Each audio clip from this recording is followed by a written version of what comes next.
Yeah, just do both.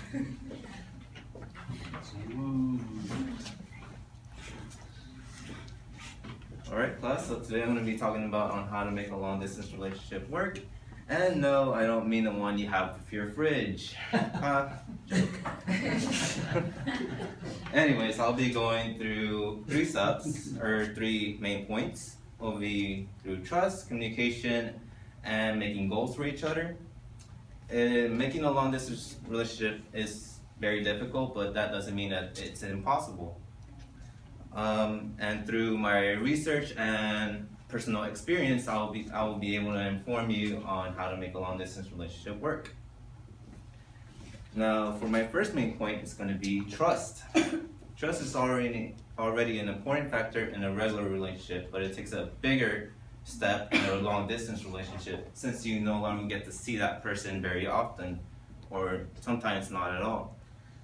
For me, trust wasn't that much of an issue just because I already got to know my significant other very well since we already had a month together, but that may not be the case for everyone. So as you're finding out about your significant other through this long distance relationship, you may experience a lack of compatibility sometimes, or in discrepancy.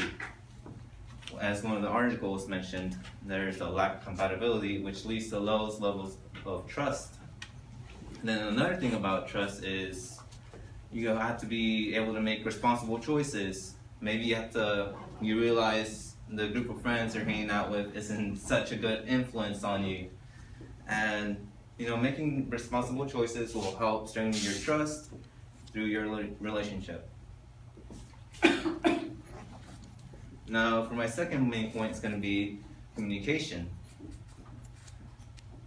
So when we're talking about communication, you always want to have a good amount of communication. So, for example, you might want to tell your significant other what you're doing, and I don't mean not like every 10 minutes, just every 25, according to my girlfriend. But other things to talk about, you might have favorite shows such as in Netflix that you want to talk about, or maybe you want to find online games to play, such as Cards Against Humanity, which I like to do a lot with my girlfriend.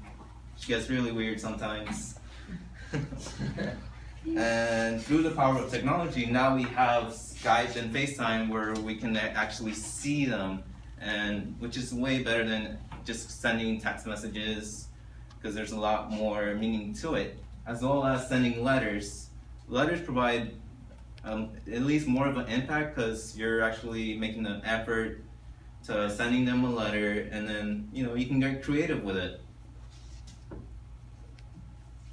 And now for my third main point, it's going to be making goals for each other. And I'm going to start off with a quote. Meet whenever you can, and before you part, plan the next trip so that you have a sense of the future. And what I like about that is that you should always have a sense of the future. You should always plan to meet your significant other. That way they know you care about them and you want to see them. And once you actually do see them, you experience these honeymoon effects, or these hidden positive emotions that due to being separated, you just get really happy when you see your significant other. That happens to me all the time when I see my girlfriend. And another thing about making goals would be, maybe you're trying to take your relationship to the next step. Maybe you want to move in together with that person, and maybe you always have to have a feeling of the future, which that makes the relationship successful. Now, to conclude, you might have to practice the girlfriend simulator, where your significant other takes away all your sheets once you actually do move in together. And so I went through 3 main points to trust, communication, and making goals for each other. Making a long distance relationship is possible, but not impossible. And hopefully I gave you enough information to make your long distance relationship work, just in case you get into one. Thank you for your time.